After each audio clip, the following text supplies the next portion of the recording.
Why are some jumps really good and why are some jumps really bad? This is what I have learned about building jumps. I've built probably 100 of them. I've built this track that I'm on probably like 4 or 5 times all over. I've built 40, like my biggest jump is about 45 feet, biggest one I've built. And I usually build them for pit bikes, Surons, and sometimes like the 45-foot one, big bikes. But it's a small 45-foot, so it's not really too bad. This is why some jumps are good and some jumps are bad.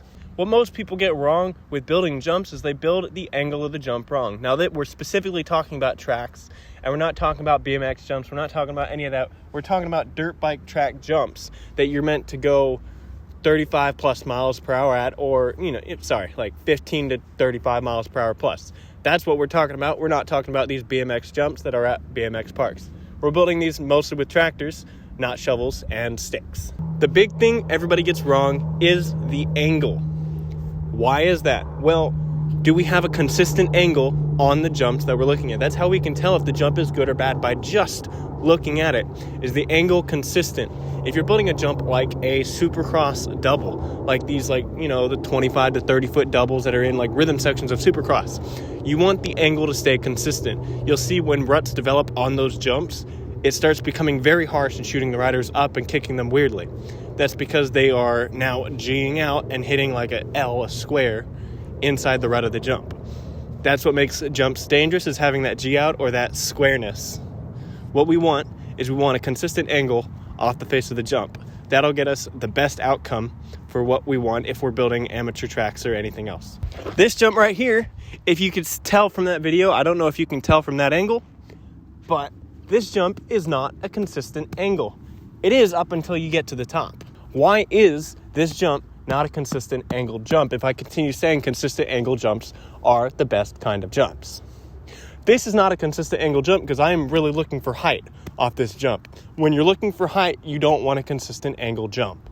You don't take a consistent angle jump if you want height, if you want style, if you want any of that. It's like the FMX ramps. FMX ramps give that like G out type because that's what type of jump, because that's what they want.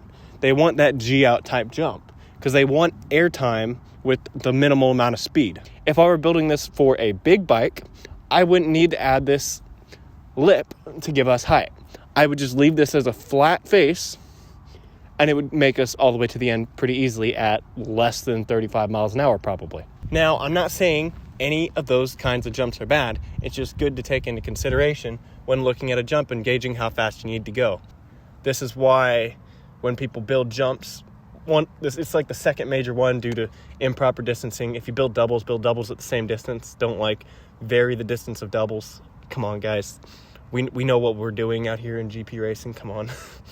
Build the doubles the same distance apart. Take the extra hour and build them the same distance apart. Rant over. Make sure the faces are flat. Basically ski jumps. If we're building doubles at these races, basically build them like ski jumps. Anyways, rant over. That's all I have to say about this. If you guys like this kind of video, click the video that's over here or on top of my face. I don't know exactly how that's going to turn out, but thanks for watching. Catch you in the next one.